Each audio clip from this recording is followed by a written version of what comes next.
आशाकर्मी को गोष्ठी स्वास्थ्य अधीक्षकों को 3 दफा दाबी प्रदान। केन्द्र और राज्य सरकार विभिन्न लोकाभिमुखी कार्यक्रम को साधारण जनता पाखरे आशाकर्मी पहुंचाई थांती, किंतु विडंबनार विषय तृणमूल स्तर आवश्यक सुविधा सुजोग और सम्मान आशाकर्मी स्तर में आवश्यक न मिलिथिबा जोगु देखिबाकु मिलुछि, जाफଳରେ आशाकर्मी महलरे असंतोष देखाଯାଇଛି। ସେଥିପାଇଁ ଶେରଗଡ଼ ବ୍ଲକର ଆଶାକର୍ମୀ ଏକତ୍ରିତ ହୋଇ ଗୋଷ୍ଠୀ ସ୍ୱାସ୍ଥ୍ୟ ଅଧୀକ୍ଷକଙ୍କୁ 3 ଦଫା ଦାବି ସମ୍ବଳିତ ଦାବି ପ୍ରଦାନ କରିଛନ୍ତି। ସ୍ୱାସ୍ଥ୍ୟ କେନ୍ଦ୍ରରେ କିମ୍ବା ତୃଣମୂଳ ସ୍ତରରେ କାର୍ଯ୍ୟ କରିବା ସମୟରେ ଉଚିତ ସମ୍ମାନ ପ୍ରଦାନ କରାଯିବା, ବିଭିନ୍ନ କାର୍ଯ୍ୟ ପାଇଁ ମିଳୁଥିବା ପ୍ରାପ୍ୟ ସଠିକ୍ ସମୟରେ ମିଳିବାର ସ୍ଥାୟୀ ବ୍ୟବସ୍ଥା କରିବା ଓ ସ୍ୱାସ୍ଥ୍ୟ କେନ୍ଦ୍ରରେ ଆଶାକର୍ମୀମାନଙ୍କ ପାଇଁ ଥିବା କୋଠରୀକୁ କାର୍ଯ୍ୟକ୍ରମ କରିବା ଆଦି ଦାବି ନେଇ ନିଖିଳ ଓଡ଼ିଶା ଆଶାକର୍ମୀ ସଂଘର ଶେରଗଡ଼ ଶାଖା ତରଫରୁ ଦାବିପତ୍ର ପ୍ରଦାନ କରିଛନ୍ତି।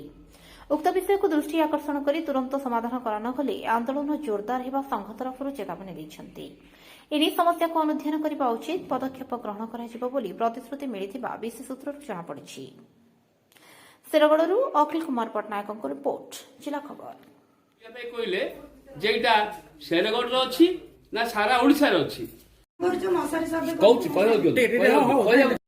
सबु मीटिंग रे आमे जहा देखुचु जे आज आशा माने संपूर्ण अवहेलित, से माने काम करुछंती पैसा पाउ नाहंती।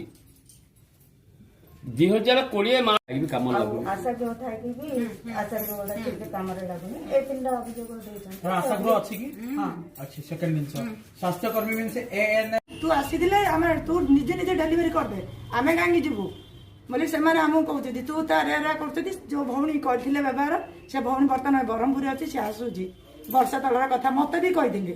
मु भी मैडम को जणैनी, आज पर्यंत किछि जणै नथिले। दीदी की जोड़ा के डॉक्टर को डाकी सुई पर को डाकी ठीक अछि। एना मैडम को नॉलेज नथिला बोधे, मैडम जानले आगु निश्चय कार्यक्रम होबो ना को मैडम।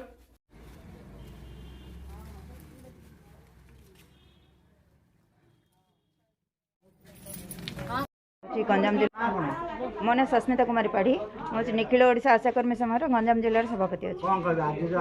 आज आम शेरगड़ ब्लॉक आशा भौणी मान समस्त गोटे दाबी थिला जे से माने ठीक समय प्रोत्साहन राशि पाई पाना और से माने ठीक सम्मान भी पाई पाना, जो मैंने सरकारी कर्मचारी मान पाखर ठीक सम्मान पाई पाना।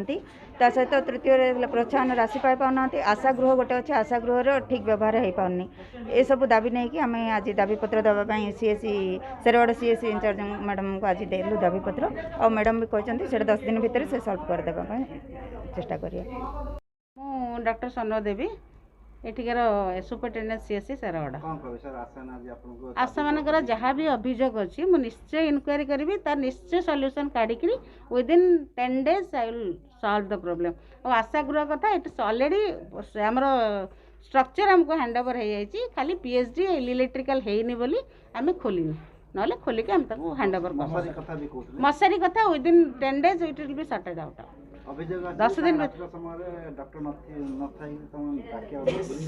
नहीं से निश्चित भाव में इनक्वारी करी, जदि किसी थे मो सॉल्यूशन कर निश्चित जदि किसी प्रॉब्लम है।